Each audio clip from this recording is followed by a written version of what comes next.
We gone and did it, everybody. The world of entertainment was turned upside down by us. We picked it up by its little handles and we dumped it all out. And now we're like, oh crap.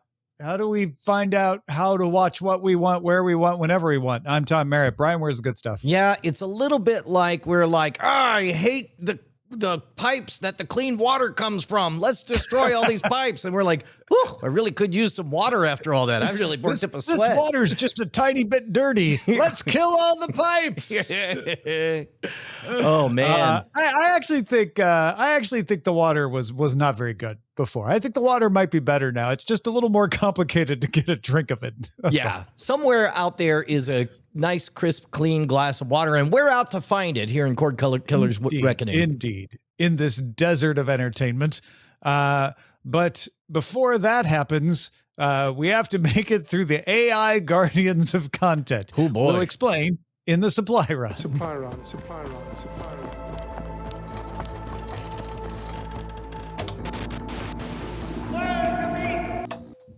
Have you heard about ByteDance's Seedance?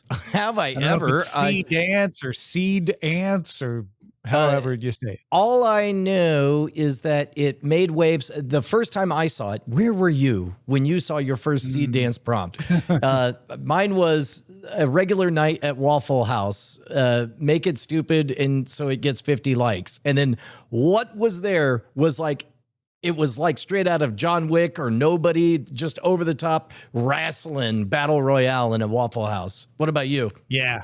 Well, I like most people, was first exposed to Seedance by Irish filmmaker Rory Robinson's 15-second video of Brad Pitt and Tom Cruise in a fight scene. I saw first headlines about, you won't believe that this 2-line prompt made this amazing fight scene. And I thought, I don't know, I've seen 2-line prompts on Sora do a pretty good job of that. What's this one look like? And when I looked at it, I said, that one is probably better than what Sora has been able to do up till now, but I can still sort of tell that it's not an actual Brad Pitt, Tom Cruise fight scene.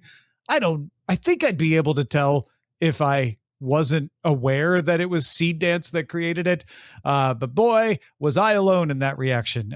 Everyone else had their hair literally on fire. MPA CEO Charles Rivkin is fine. The fire has been put out, but he did write in a statement that ByteDance should immediately cease its infringing activity by launching a service that operates without meaningful safeguards against infringement. ByteDance is disregarding well-established copyright law that protects the rights of creators and underpins millions of American jobs. Of course, that's because it's Tom Cruise and Brad Pitt without their permission. Disney and Paramount both sent cease and desist letters to ByteDance. Japan's AI minister. Pause for a moment. Brian, did you realize Japan has a minister just for AI? I mean, if anybody's going to have a minister of AI, what country do you suspect would have already a minister of AI? I didn't look it up, but I wonder how many decades that right. They probably had it since Speed Racer came out. But anyway, Japan's AI minister, Kimi Onoda, sought to protect popular anime and manga characters, officially launching a probe last week into ByteDance. Just a little background there. Japan and China are at each other's throats right now. So Japan picking on a Chinese company has some other context to it. But Monday, ByteDance issued the following statement, Brian.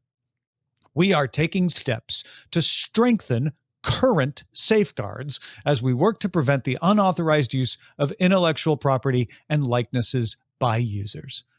So they already had the safeguards. They just need to strengthen them, Brian. It's not their fault. So there are certainly issues to be discussed here, because and I've got a few others, but go ahead. Well, do we want to play in this space or keep on going to the? You know what? Everybody, with your comments, put a pin in it. Let's go on to the next story.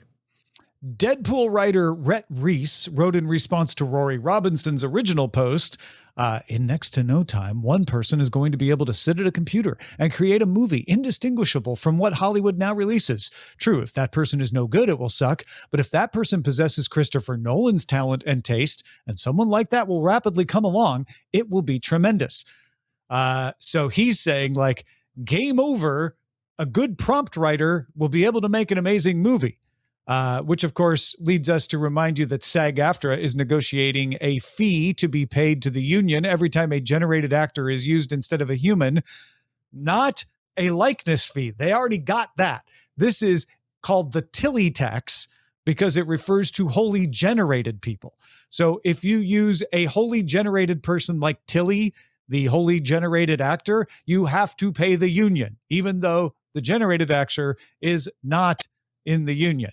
Meanwhile, in practice, the tools are still hard to use. See Darren Aronofsky's recent AI-generated historical docudrama. Speaking anonymously to ours, one source close to that production confirmed that it took weeks to produce minutes of usable video using a variety of AI tools. And in response to the backlash over the video, Rory Robinson wrote, "Today's question is, should I be killed for typing 2 lines and pressing a button?" So lots of different directions we can go here, Brian. There's the do humans need to get paid as a union when you generate something that looks like an actor? Yeah, these things look great, but is it actually still harder than it looks? What do you think? So I think that, number one, I think that I watched some of these today in 1776, which appears to be, it's going to be a weekly series of things that happened. It is very clearly AI and looks like a Mid-Journey thing. And I'm certain that the tools were ridiculous to make happen, anything of substance. But I think that the visceral reaction is fueled, it's powered by, this is why branding categories matter. This is why when we understand what a thing is, we know when it's not up to standards. So yeah, if this is a movie, it's a very bad historical drama movie, a very bad docuseries. If I was paying my hard-earned money for Netflix and sat down and watched this, I would feel like somebody phoned in stuff in. But if this is commensurate to the level of effort that was in there, if this is an article and I was trying to remember the general facts of if the goal is to know where things stood emotionally in 1776 in this week, you could write a lot of words and I could cram all of that information, run it through the narrow pipeline of Broca's area, or you could show me moving pictures that capture the feeling of that moment for about the same amount of effort, in which case this is superior. Now, the problem is we don't have a word for what that is yet. We don't have a concept of it. We haven't all agreed that we understand what this is. And as a result, we feel akimbo, and we can't tell. It's akin to seeing a magic trick, but never having heard of a concept of a magic show. If you went to what you thought was a theatrical production and all of a sudden, you know, stuff is happening that you can't explain, you might be straight up angry, except for if you knew that there is such a thing called a magic show that's kind of like a game of chess between a performer who claims to have magical powers but with a wink, et cetera, et cetera. So I think that is some of the irritation there. How does that land with you, Tom? Yeah, I think it's kind of, I would say to think of it this way. When you watch a cartoon, you generally don't say, that doesn't look anything like a real person. You understand, like, oh, this is a drawing. It's not meant to be photorealistic.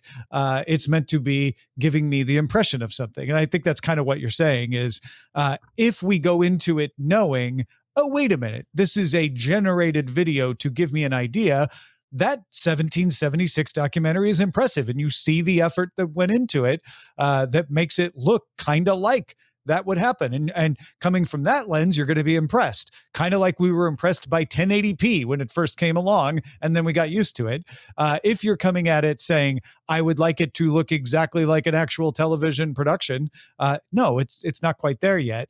And that's kind of the way I felt about the Tom Cruise Brad Pitt fight, which was like, hey, as a demonstration of what Seedance could do, pretty darn impressive. As this is going to replace movies, I'm not sure that it can do that. I think what got people's I almost said eggs wagging. I don't know why they're eggs. No, eggs wagging is now a real phrase. We're going to retcon it. We've always said it. I remember you used to have a real egg swagger about you, man. You were King Egg Swag of Cluckadoo Mountain. And I think what got people's eggs wagging this time was that Seedance doesn't need as much prompting. You can put a storyboard in there and say, turn this into a video, and it will. You can just write a scenario and it will carry it out, which is something that Sora and VO have not been able to do now because they're the previous generation. Their big deal was like, wow, I can describe something and it'll turn it into a video. Now Seedance is like, I can describe a scenario and it will turn it into a video. But just like everybody said when VO came out, oh my gosh, this is going to ruin everything. And then pretty soon everybody's like, this is not as good as Sora. Now everybody's like, oh no, Seedance is going to ruin everything. But Sora is not as good as Seedance. Something else is going to come along. Will we get there eventually where you can create something from, whole cloth just by typing it in? Sure. And that's when I become agreeing with Rhett Reese, the Deadpool writer, is that, yeah, at some point the tool will get there. And then it will become a question of, are they a Chris Nolan level storyteller or whoever you want to plug in there? And what's the best combination of humans and machines to make the output? But I don't think this is as easy as like, they made something that kind of looks convincingly like Brad Pitt and Tom Cruise fighting. I guess we should just pack up all movie making and go home. So I've been thinking a little bit about a way to simplify what bucket to put us in AI, because the discourse is, again, I refuse to engage directly because no two people, when they're arguing about AI, are arguing about the same thing. But I think that a simple statement of where you and I have been, and I don't think we've changed on this, is 100% pro-human. But where that gets confusing, 100, like we're on the side of humans, but the problem with AI, if I have a bias, it's towards humans. Well, but this matters because I think that the Deadpool producer tweet is a really good example of what he's expressing is AI as a tool.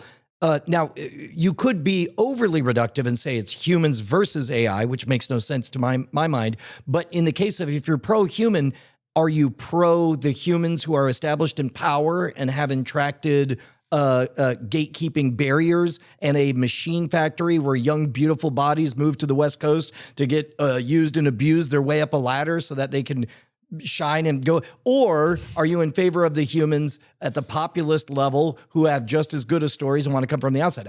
I will probably be sympathetic to the quieted voices in that scenario. And if AI is the tool that allows them, somewhere locked out there is the perfect movie that I want to see. And I hope industrious people get on the map. And if AI is the tool, then that's fine. But does that track is like universally pro-human when in doubt? And if AI is the tool that enables other humans to compete ethically in the marketplace of talented ideas and arts, then I am I'm a full-on populist in that regard. Yeah, I think the real problem is that pro-human is just as broad and therefore almost meaningless as pro-AI. Because what happens is let's say I start with the argument, which I've done before. In fact, I did it recently at the bar. I am not pro or con screwdriver. I am for using the screwdriver to tighten the screws on the light switch plate over there to make sure it doesn't fall off the wall. I am con using the screwdriver to stab somebody, right? And then I have now turned AI in my head in this argument to a tool. AI is a tool. But someone else can come and say like, yeah, but it's throwing a bunch of people out of jobs. Your screwdriver never threw people out of jobs. Yeah, no, it's the people who are throwing the people out of jobs. And well, but that's the thing is because AI is so broad, I can pick a lane and have an argument there and someone else can go, aha, but I am going to use an example that's outside of the lane you picked because AI is so broad. And same thing goes with saying I'm pro-human. Everything you said is perfectly reasonable in a lane for pro-human, but someone else can say, but I am pro-human in that I don't want the machines to kill us all because AI could become super intelligent and then become against us. And you tried to kind of fend against that, but the playing ground is just too broad. So if someone says you're pro-AI, I generally go like, I'm not pro or against AI, what are we talking about? Right. Then I can tell you whether I'm for or against it. And not even just which tool, like which technology. Are we talking about machine learning? Are we talking about large language models? But what usage of it are we talking about? Because then it gets back to the screwdriver thing of, yeah, if a company says, I am going to use a large language model to fire all the writers and reap in all the money myself, I would be against that. I also think it wouldn't be a very smart thing for the studio to do, which people think I accuse me of being naive for saying. But I'm like, sometimes in the short term, people who do stupid, greedy things win. But if you look at human history, generally in the long term, they don't, and they don't have the staying power. Doesn't mean I like it when they do win in the short term, but the actual smart long-term thinking people, and they are there in business even, will choose the thing where they're like, what if I kept the writers and had them use the LLMs to figure out what they are helpful for, but I don't force them to use them. I just say, try using them. Let me know what they're good for. Then I think maybe we come up with better uses for technology. Yeah, Jason in the YouTube chat pointed out that movies are collaborative and often have organic input through the shooting. Oh, yeah. This feels more like making something in an echo chamber, which is accurate. That's the other thing, is we're watching all of humanity become sophisticated consumers of this new type of tool. And as a result, we're all at different levels. This is why, if I can, reclaim my throne at the perch of Smug Mountain. Like I watched all of this in the world of magic. Magicians, young magicians tend to go through what I'm seeing all of society go through, where they get an easy button. It's a marked deck of cards or something. And then they use it. And then they encounter another wizard who's like, marked deck of cards, huh? And then they feel shame. And then they go and they learn to do all the skillful stuff. And then they're like, nobody could bust me. But then meanwhile, non-magicians are, you flashed. And then they're like, dang it. The right answer is to use marked decks of cards, but add an extra step that discounts marked decks of cards. We're watching that meta unfold globally right now. And it's very surreal. And I end up coming off as defending AI a lot because I'm usually talking to people who are upset about it. So Ambassador Domo is, and you haven't even brought up the resource waste. And I'm like, yeah, there's another lane. There's another section where we can have a discussion of right now. It does look like the usage could be irresponsible. It's not yet. That's key number one, and that's not defending it. And there are clear ways to make sure it isn't. That is, hey, if they do it. And so I'm sort of in this middle ground where if I'm talking to someone who's like, I hate AI because it's resource wasteful, I'll say, well, it's not yet. And if we do it right, it won't be, and actually could create some good infrastructure. And they think, oh, Tom's pro AI. If I'm talking to some tech bro who's like, AI is great, there's no negatives to it, it'll grow forever, I'm like, yeah, but we have to do it responsibly. Like if we just throw up data centers, we will make the environment worse. We will waste water, we will waste energy, and we'll drive up electricity prices. And they're like, oh, you're such a anti-AI doomer, but I'm not changing my position. It's just based on what I'm talking to. Yeah. Consistent. That's what we've been, Tom. Consistently mostly right for coming on 20 years. So mostly right. Like we are the mostly right people out there. I mean, don't count the number of fingers that we have on our hands, but give or take, we're pretty much right a lot. Almost all the time. More than anyone else. Yeah.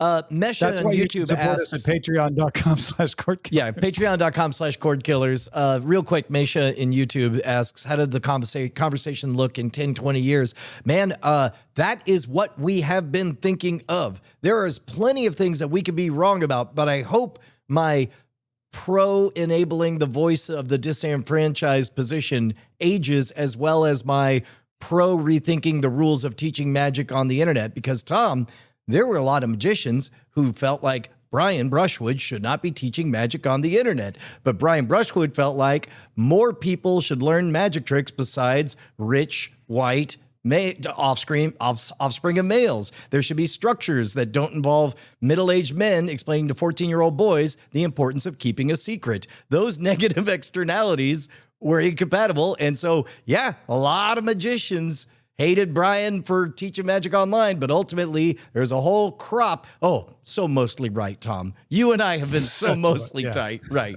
30 years ago, I was saying, I think the internet is going to be a great thing and a great leveler and open up avenues for people to make content that never could have been made otherwise.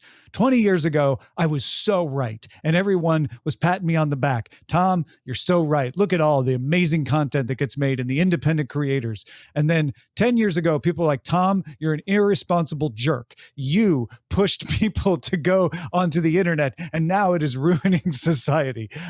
So I don't know. In another 10 years, that conversation comes around and goes around. And it'll be interesting to see what those conversations are in the future. Keep talking, Tom. I will keep talking on the internet forever. I will never stop. And you may say, Tom, that's impossible. At some point, even if you don't die, even if you are an immortal alien, as some have accused you of, you will just run out of breath. You'll run out of things to say. There will be a point where your brain just seizes up and you'll say, I don't know what to say next. And the fact of the matter is, no, that day will never come. Why? Because you are supporting me at patreon.com/cordkillers. In fact, even if no one supported me at patreon.com/cordkillers, I'd still have something to say. And that something would be so compelling that someone out there would say, gosh, it's weird that nobody supports Tom and Brian at patreon.com/cordkillers, and they would support me. And there is the logical paradox in which we live, Brian. That sounds right to me. Tom, I'm going to be having a mysterious angle for a little bit while I wait for this camera to charge enough to boot back up. But in the meantime, should we move on to the supply run? Or no, Let's do. Oh, no, the next one. Search party.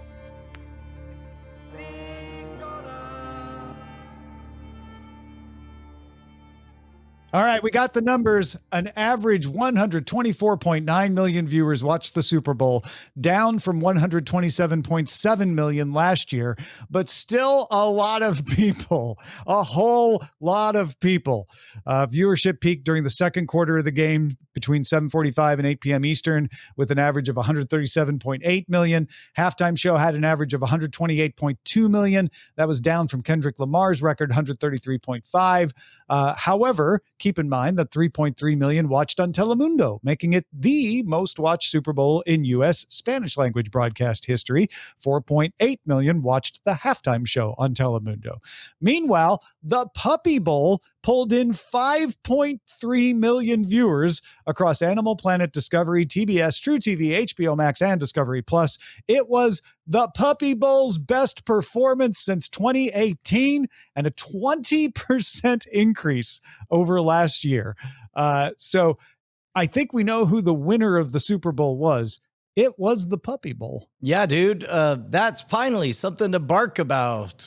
Whole about how I wonder if there's a little bit of an effect of people hearing about arguments over the Super Bowl and arguments over the Super Bowl halftime and just saying, you know what I'd rather do? I'd rather just watch the Puppy Bowl because then I don't have to get in an argument. Everyone likes puppies. And you got 5.3 million viewers tuning into the Puppy Bowl. In fact, Super Bowl Sunday, we had gone out and we're coming back and we're getting out of our car and a neighbor was walking by with their dogs and we're like, you're missing the Puppy Bowl.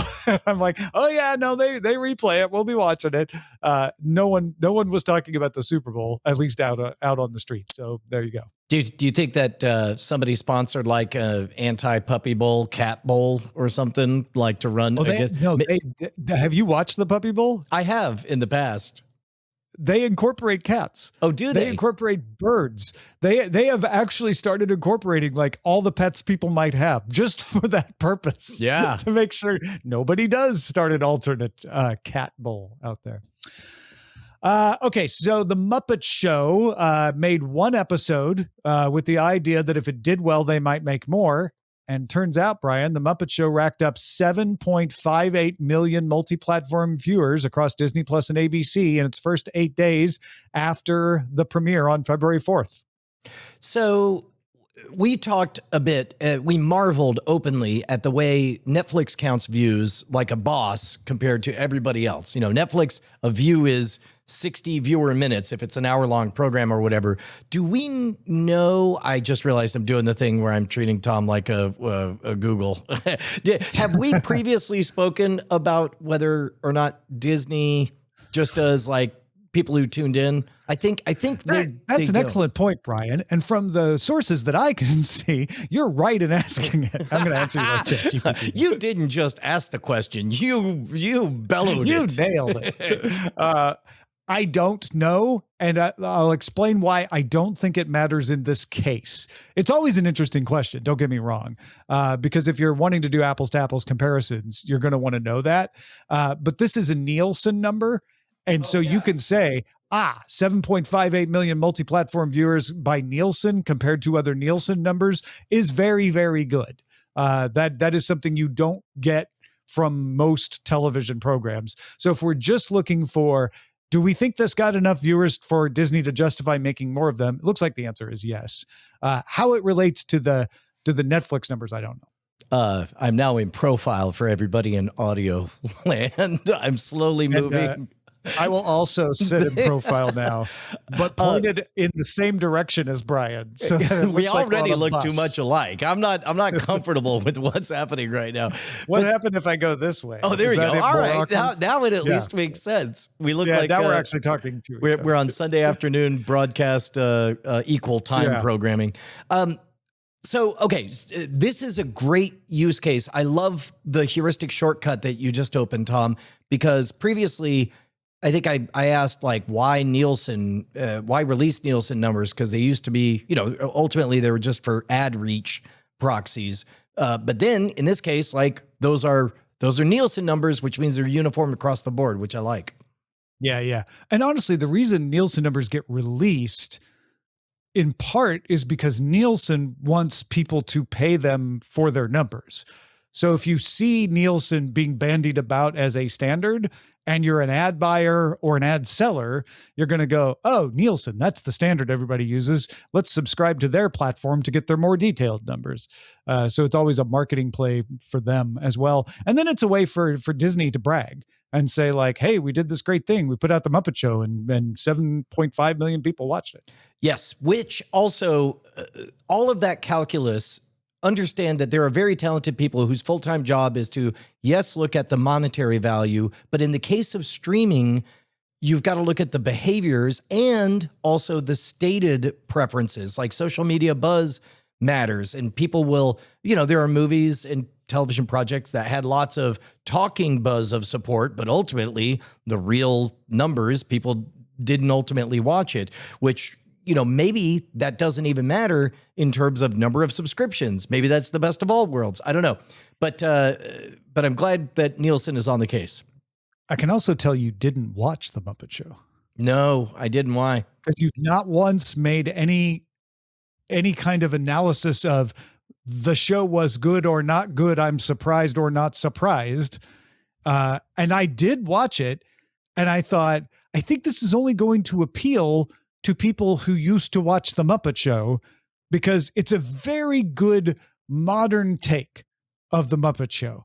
But I don't know if you've never seen The Muppet Show and don't have nostalgia for it, if you would enjoy it as much. But apparently, that was congruent with the chatter that I saw on Twitter. Somebody described it as clearly being made for parents who loved it, who wanted their kids to love it. And the person speculated that, spoiler alert, the kids would not love it. That kind of doesn't look like it matters. If that's the case, there's enough for those parents out there. They're doing. Have they announced more? They have not. No, okay. We just got the numbers now, so we haven't heard of any kind of green light on any more of these. We do have a green light for new episodes of MST3K, Mystery Science Theater 3000. It is conducting a Kickstarter for another round of episodes, this time in collaboration with Riff Tracks. So former MST3K Riff Tracksers Mike Nelson, Kevin Murphy, Bill Corbett, Trace Beaulieu, Pearl Forrester, and Frank Conniff also are going back to the Satellite of Love for 4 episodes.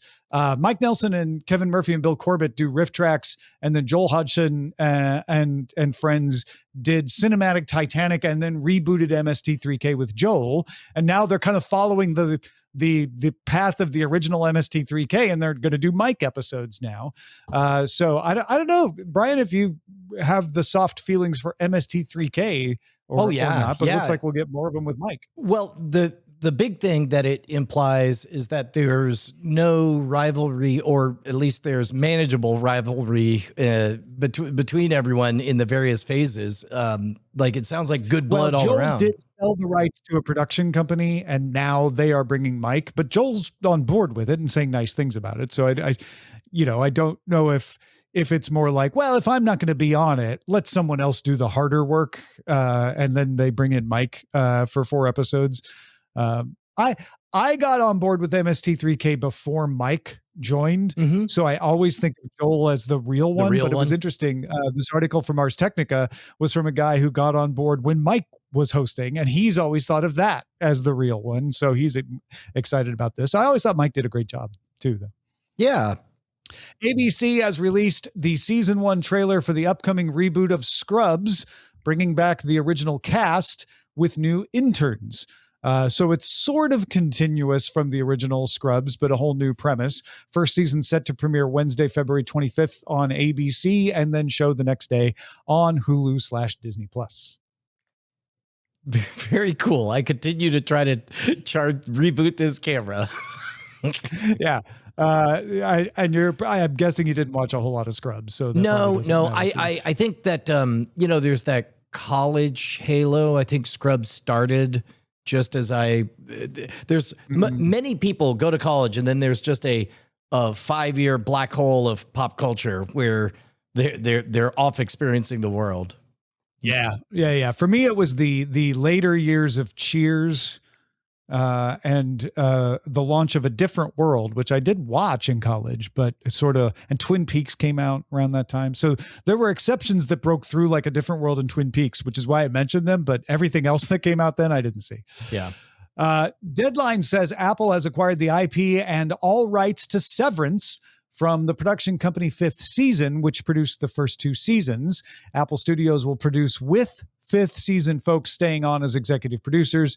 Apple did the same thing, taking over Silo from AMC Studios after season 1. It seemed like 5th season was just having to rely on Apple for a lot of funding and connections and things. And Apple said, hey, look, what if we just owned it and did all that stuff, and you guys can be EPs and do that kind of stuff. To be honest, really good at. Like at this point, if they are a prestige company town hit, and so if they want to be a wholly owned company town run thing, then that gets the art brains 100% dialed in on their liminal spaces for days. Man, season 4, they introduced beige. It'll be amazing. White Lotus season 4 has added Sandra Bernhard to the cast. So we now have Sandra Bernhard, Helena Bonham Carter, Steve Coogan, Caleb Jonty Edwards, Marissa Long, Alexander Ludwig, Chris Messina, and AJ Michalka on board. I imagine there'll be a few more castings yet to come. Any White Lotus thoughts? No. I feel like I have to hold my tongue. I'm in a weird superposition with season 3. Did you watch season 3? I did. Yeah. And I enjoyed it. Okay. Did you like it enough that, cause I heard, again, started a couple episodes to try to catch up, and then I heard enough, I don't know. And then I never really heard any full-throated, go for it, it's great after that. I would say it's worth binging, and you will have a satisfactory conclusion, and it is different than the first 2. Mm-hmm. But if what you want out of White Lotus is that feeling of surprise you got in season 1, that you got a little bit of an echo in season 2, this is going to be a problem for White Lotus for you, because that surprise is never going to come again because you're watching White Lotus. So you kind of know the outlines of what to expect. Yeah. Okay. Interesting. Did you know Jason Momoa is going to star in Helldivers, the video game movie, coming November 10th, 2027, directed by Justin Lin?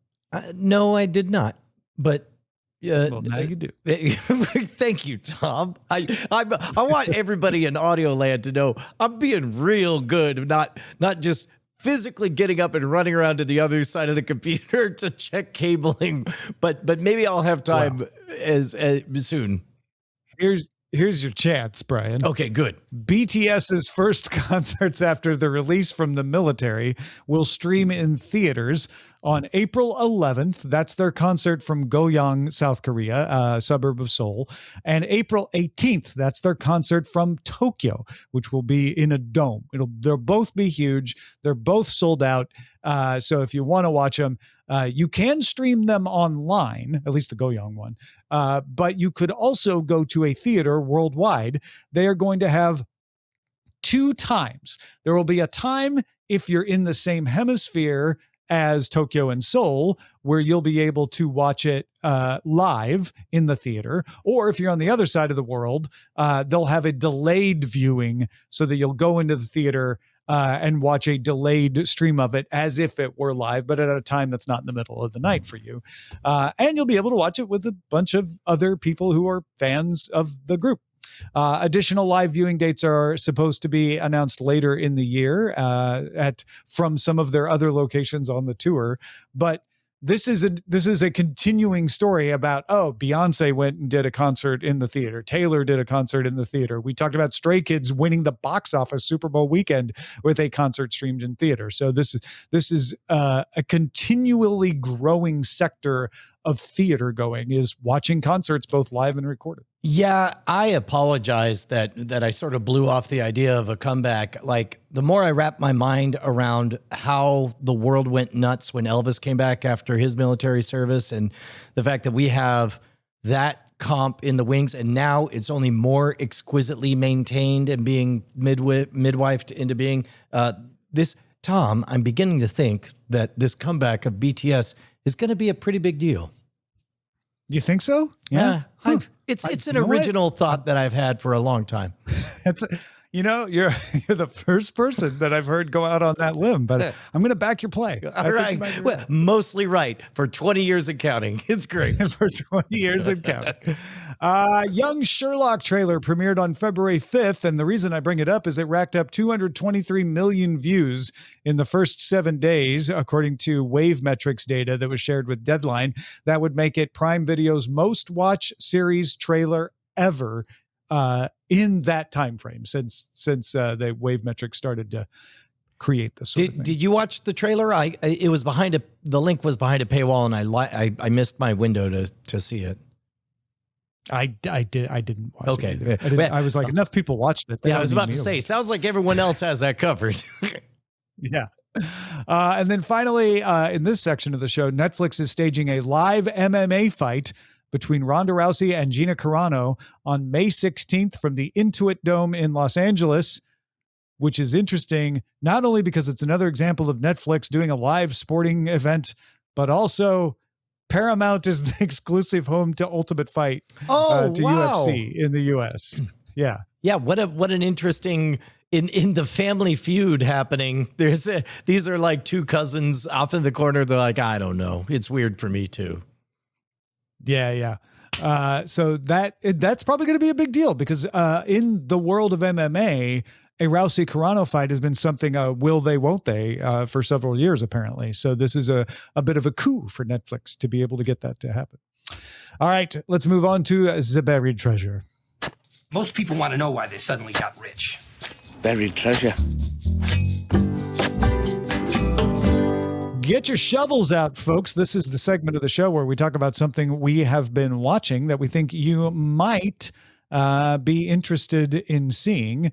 And what I've been watching a lot of is the Olympics on Peacock, and I've mentioned it before, but man, I think I have a theory, Brian, about why they are so good at their Olympics coverage this year versus previous years. Now, I've said before, it's like some of it is just building up the knowledge of how streaming works and all of us learning what we want out of streaming and not.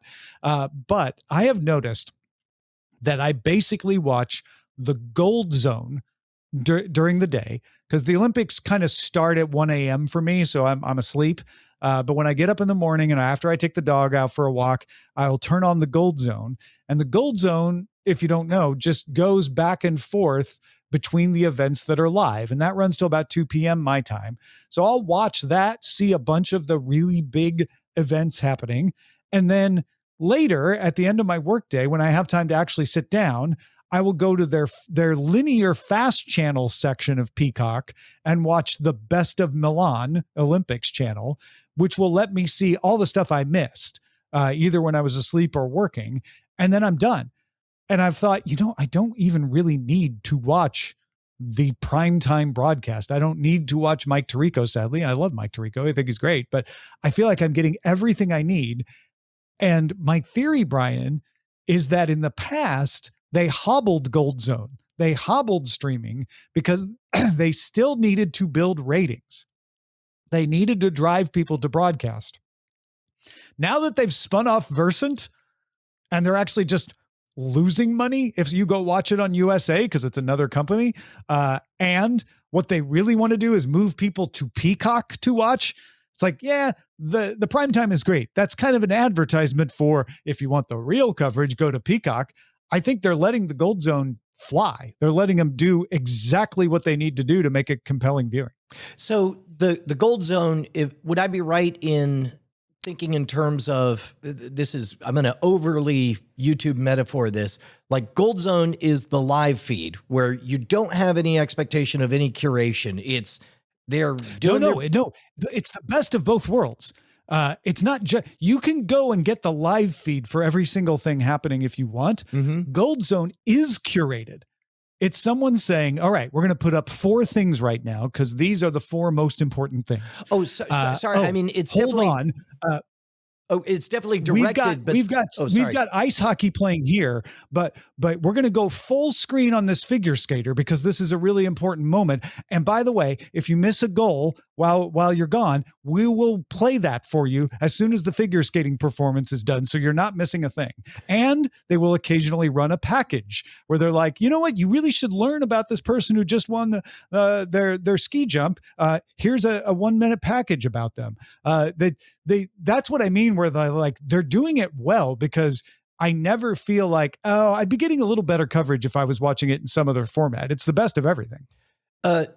Interesting. Like that does a lot more of the heavy lifting. If there's a little bit of time asynchronous packaging in there, I was really struck, Tom, as we were talking about the Olympics, as far as like, it's the perfect story generation reality show. It's like on top of the idea of every country sending a tribute to go do battle, in a virtual fortnight World War for all of humanity. But on top of that, there'll be like a random event that in and of itself is like, well, I guess that happened. But of course, you have the backstory of everybody that went into it. For example, on Reddit, there was a top clip that said Australia got its first speed skating gold. And it shows the clip of 4 people in front of the Australian all wiping out together in the same heat, and the Australian bemusedly crossing the finish line. And then meanwhile, he's up there on the very, first place, getting the gold medal with an aw shucks disposition. Can't believe this is happening. I Forrest Gumped it. And then meanwhile, Silver is looking up, shooting daggers at him with his eyes.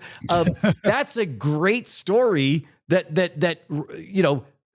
part 1, Australia wins. And then part 2, do we feel bad about this event? And then, of course, the story that emerges is, no, 20 years ago, that dude broke his spine. And this is an incredible success story of perseverance. Like, I don't know. I'm just fascinated by the after the fact sculpting of stories.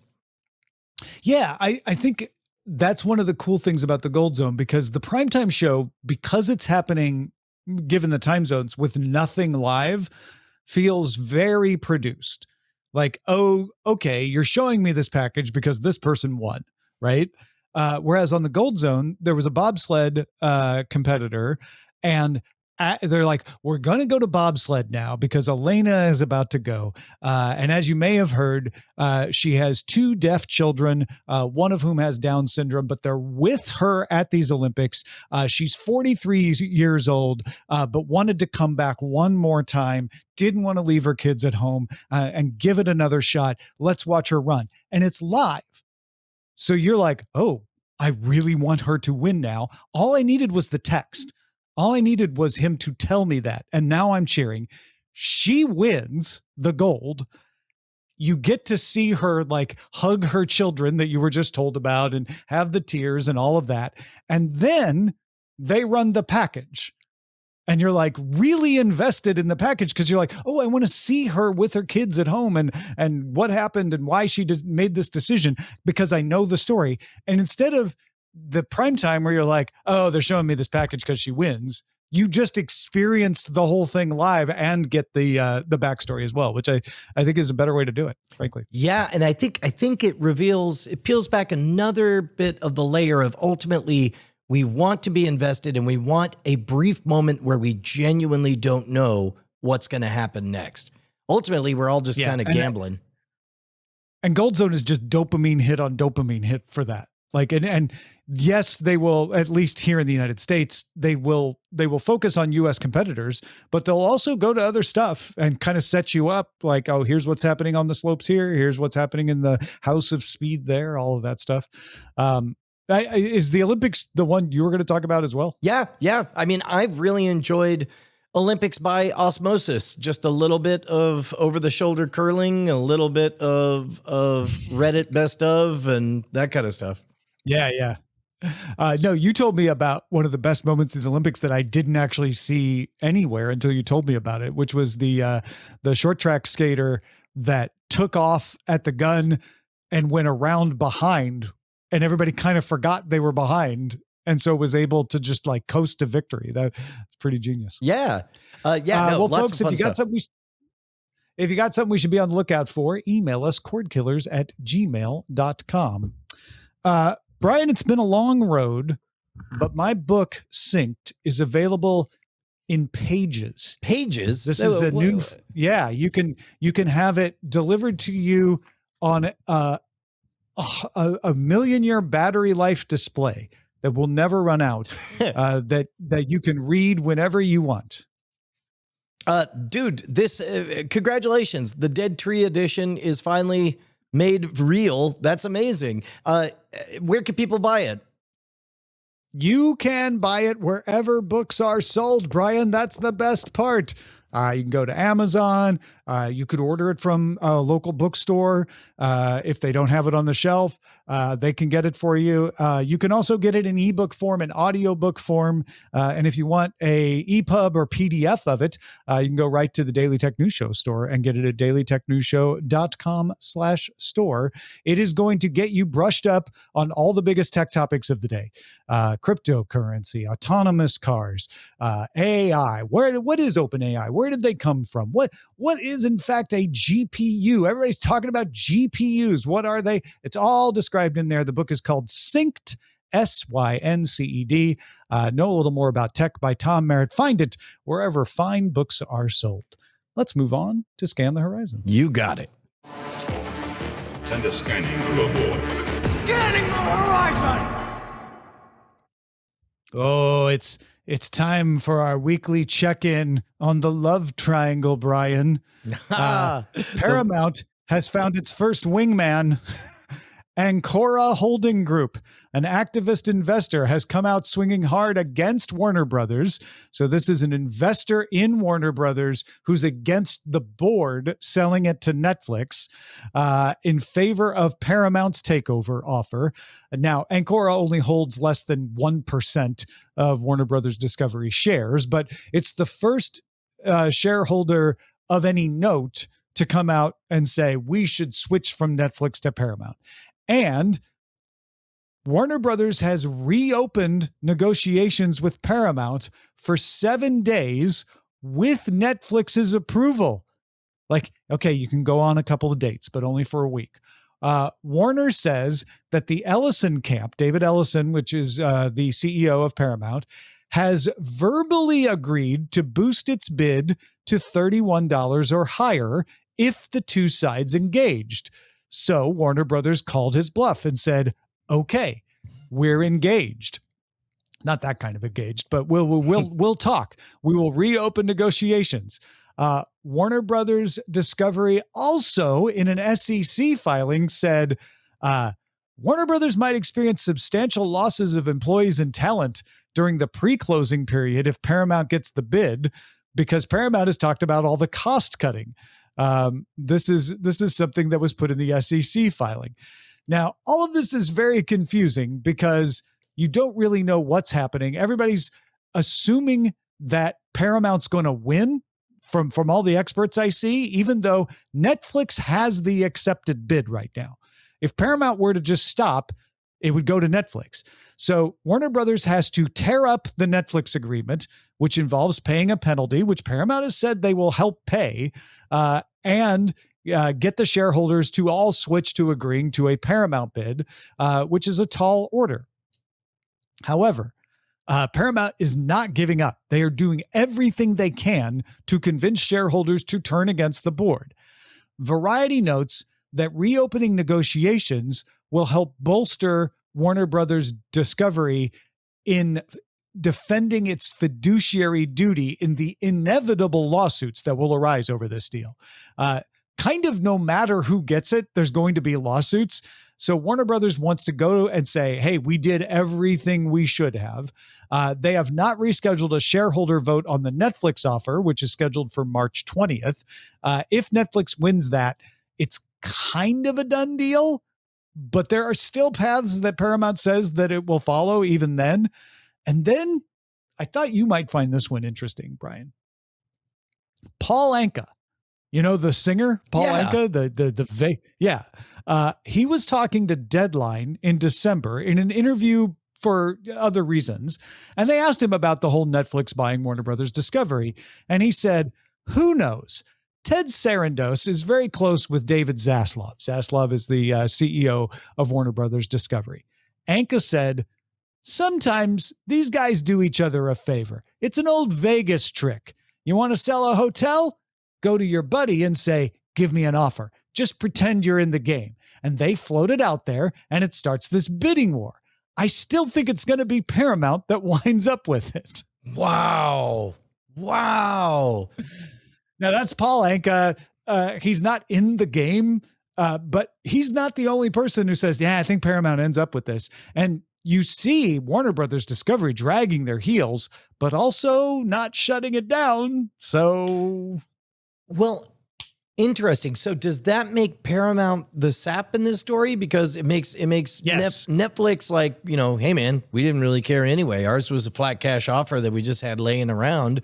I mean, we would have done something with it, but in the meantime, Paramount really has to hustle. Yep. No, this sounds like a familiar tale. And Anka goes on to say, like, Ted Sarandos has never been interested in owning a studio.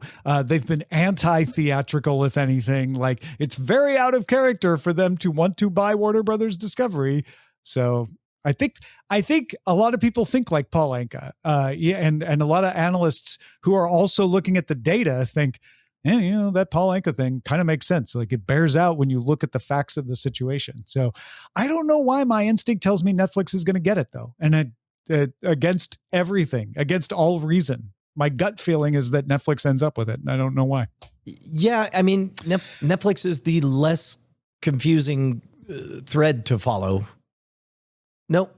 That's not true. Is it, you think like my brain is just like, I don't want to deal with the complexity. Please let it be Netflix. I think that in our mental map of the story, there's entire giant strata to it that you and I are not privileged to know things about, but we know that Netflix has an awful lot of cash, and we know that that this would be a step in the direction they keep proving that they could do.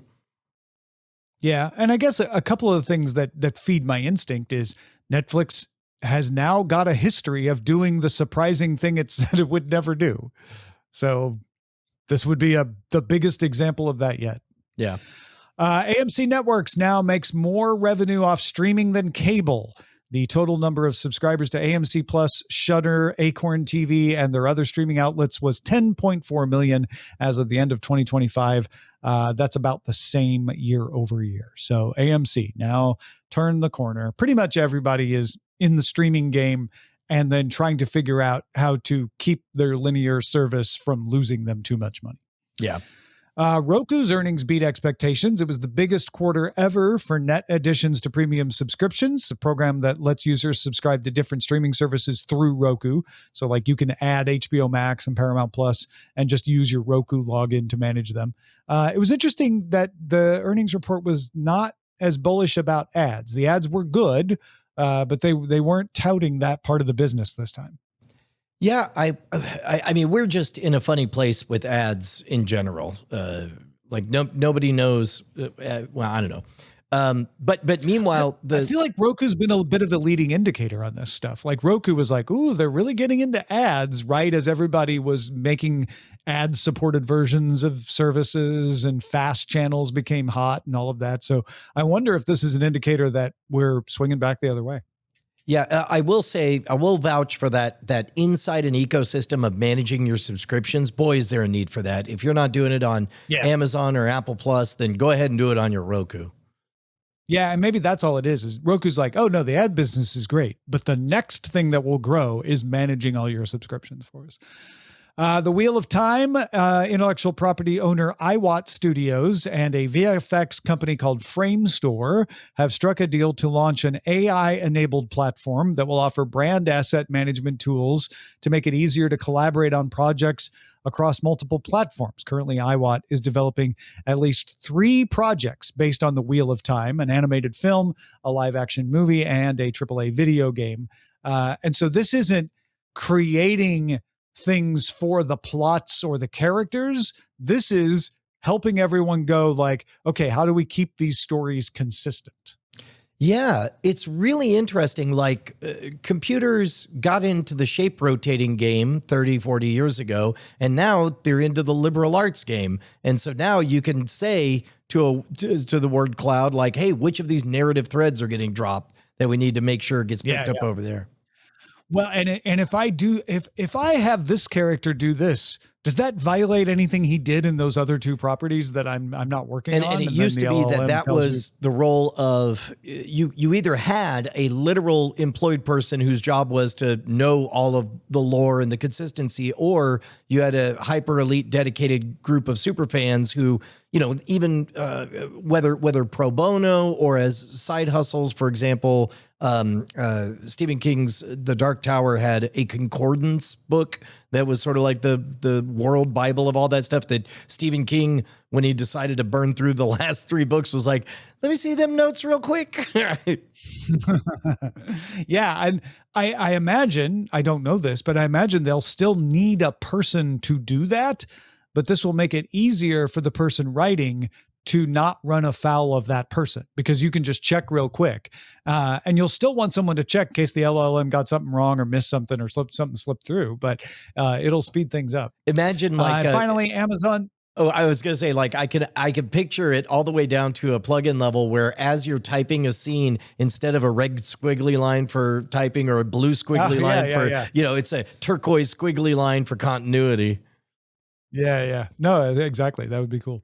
And finally, Amazon's Fire TV OS update, the one that we talked about during CES at the beginning of January, is rolling out to US users if you have a compatible Fire TV device. So look for the rounded edges on your icons and you'll know you have it. Let us hold on for the chatter. You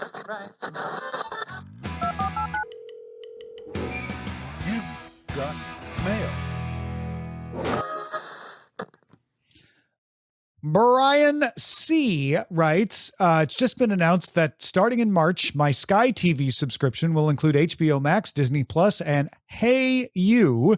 It already includes Netflix, Paramount Plus, and Discovery Plus. As someone who always thought the bundled nature of cable TV was a feature, not a bug, this is brilliant. No more having to decide weeks in advance what services to subscribe to, watch what I want. Now I can just turn on the TV and decide, are bundles like this the future? All this has happened before, and all of this will happen again. I mean, this is where This is the thing about being mostly right, Tom. Yes, indeed. Reminder to everyone, we never had it out for the all-you-can-eat buffet style of cable television. It was their intractable contracts and restrictive arrangements that we didn't like.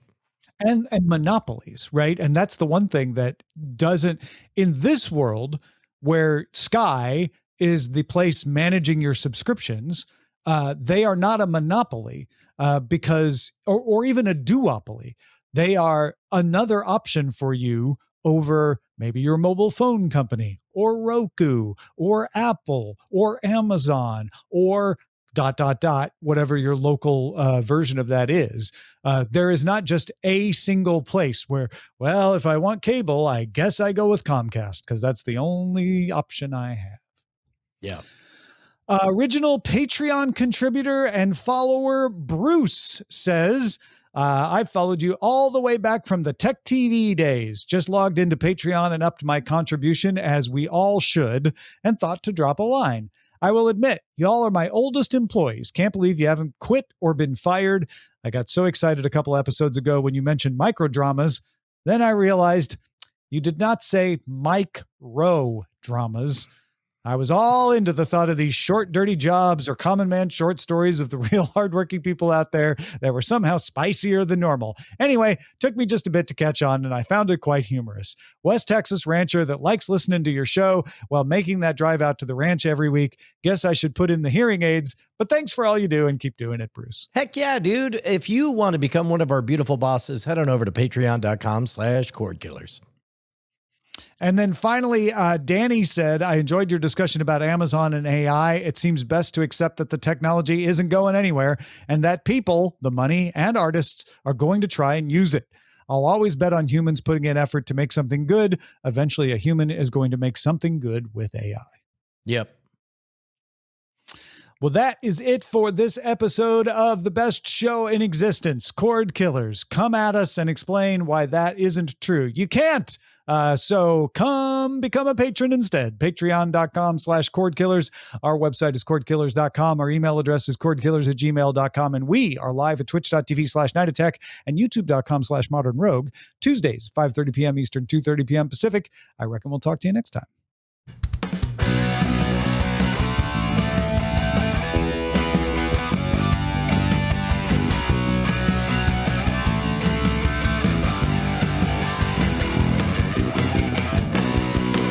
Diamond Club hopes you have enjoyed this program.